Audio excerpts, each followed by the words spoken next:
My beloved brothers and sisters, sometimes we are stuck in places, relationships, habits, or jobs where our hearts no longer feel at ease. We feel trapped. We lose sleep. Our prayers are full of pain. And we wonder, is this a test I should persevere through? Or is it a situation Allah wants me to walk away from? Let me tell you something very important. Allah's most merciful, and sometimes that mercy comes by pulling you out of something before it destroys you. But the signs are subtle and we need to have clarity and trust. Let's look at 5 key signs that Allah wants you to leave that situation so you can move toward peace, healing, and His pleasure. My beloved brothers and sisters, one of the clearest signs that something is not right is when your heart refuses to find peace. No matter how much you try to convince yourself that things will be okay, there's this heaviness inside you, a burden on your chest, a tightness that won't go away. Your mind might make excuses, but your heart keeps sending signals. This is not for you. You're not okay here. You see, Allah placed the heart in your chest not just to pump blood, but to feel, to warn you, to remind you that uneasiness is sometimes Allah protecting you through discomfort. The heart that is constantly anxious, sad, or confused is not being nurtured, it's being drained, and it's a mercy from Allah that you feel that disturbance because it forces you to pause and reflect. There are times you'll try your best to be patient, and patience is a beautiful thing, but when your patience becomes survival, when you wake up with dread, when you sleep with tears, when you pray but feel like you're just asking to survive another day in that same place or around those same people, ask yourself, is this where Allah wants me to be? The heart of a believer is meant to find calmness in remembering Allah. So if your heart is restless, despite remembrance, despite dua, despite sincere effort, maybe Allah is telling you it's time to let go. Not everything we cling to is meant for us. Not every storm is meant to be sailed through. Sometimes the storm itself is your sign, your wake-up call, your escape. And don't let people guilt you into staying in pain by telling you sabr means tolerating harm endlessly. Sabr is noble, yes, but sabr also includes walking away from harm with dignity. It includes trusting Allah that better exists. It includes knowing that your heart deserves to breathe, that peace is not a luxury, it's a part of Allah's gift to the believer. So when your heart is no longer at rest, when every day feels like survival, when your ibadah suffers, when you begin to lose sight of who you are, when you're constantly battling yourself to smile in front of people, when your sujood becomes filled with only tears and not even words, my beloved brothers and sisters, have you noticed how your tongue keeps repeating the same dua? How your heart keeps crying the same words, Ya Allah, help me. Ya Allah, remove me from this. Ya Allah, I don't know what to do anymore. That dua, it's not a coincidence. That persistent call, that repeated plea, it's a sign that your soul is tired, that you're longing for something better, that you are seeking Allah's guidance, even if you don't fully realize it. You see, sometimes we underestimate the power of dua. We think it's just words. But it's not just words, it's a connection between your brokenness and Allah's mercy. It's your soul speaking when your lips tremble. And when you keep asking Allah over and over again for a way out, it means something inside you is already rejecting where you are. You're seeking change, you're seeking relief. And the beautiful part? Allah hears it every single time. Not once, not twice, every single time.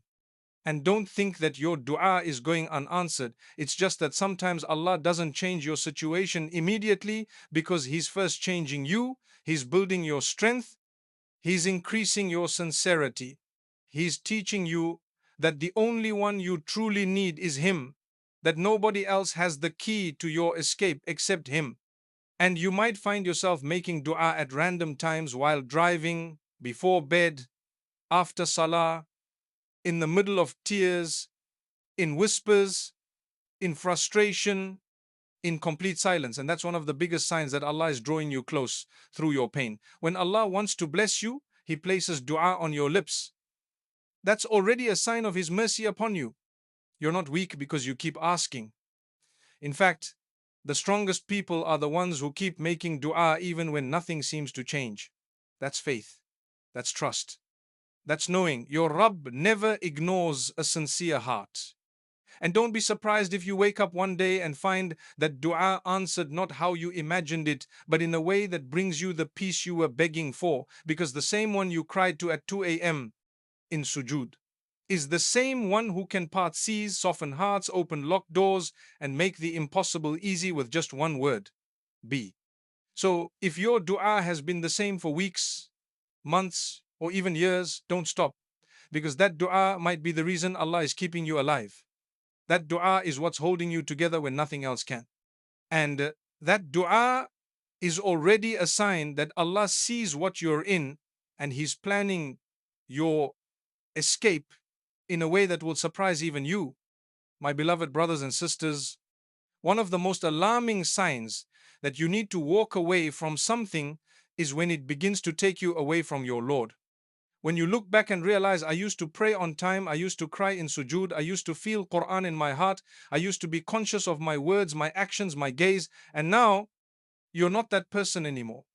When your connection with Allah starts weakening, not because of external hardship, but because of the environment or the people or the choices you're surrounding yourself with, you need to stop and reflect.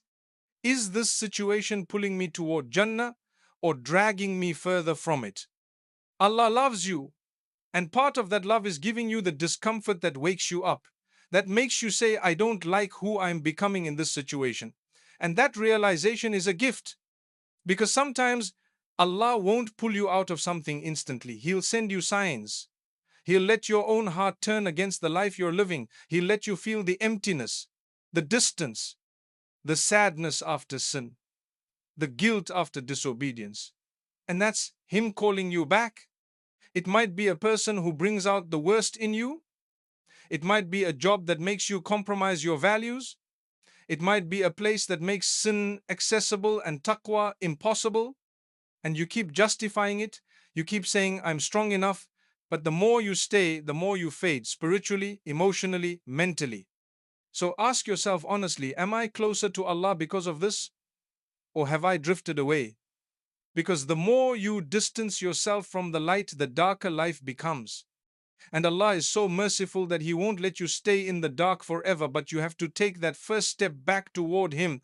That one step of walking away from what's harming your soul is more powerful than 1,000 regrets. We beloved brothers and sisters, sometimes you find yourself exhausted, not just physically, but deep in your soul. You've tried, you've been patient, you've cried in sujood, you've talked to people, forgiven, given chances, adjusted, stayed silent, explained, compromised again and again, and yet nothing is changing. You keep telling yourself, maybe if I try a little more, maybe this time will be different. But the result is always the same.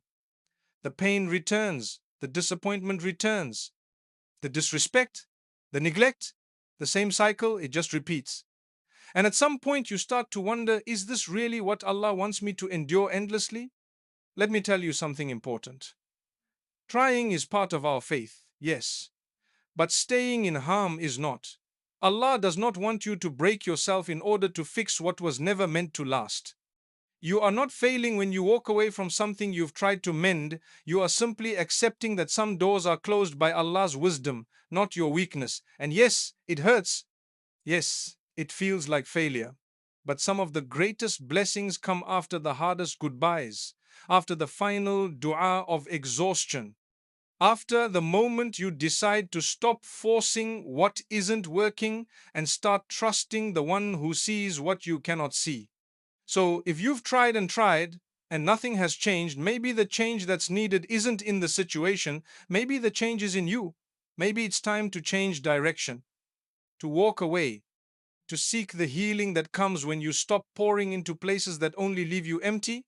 My beloved brothers and sisters, sometimes you try to walk a certain path and suddenly things stop working. The opportunities dry up. The people change. The energy fades. No matter how hard you push that door, it stays locked. It feels like you're being rejected, like life is falling apart. But in reality, Allah might be redirecting you. He might be saving you. When doors close, when people walk away, when plans fall through, when everything you wanted doesn't go your way, don't panic, don't lose hope, because you are not being punished, you're being protected. Allah is guarding your heart from something you can't yet see. So if you feel stuck, if you feel like everything is being taken away, don't lose your calm, don't despair. The closing of a door is not the end of the road, it's the beginning of a new one that might bring you more barakah, more peace, more purpose, and more closeness to the one who never leaves you behind.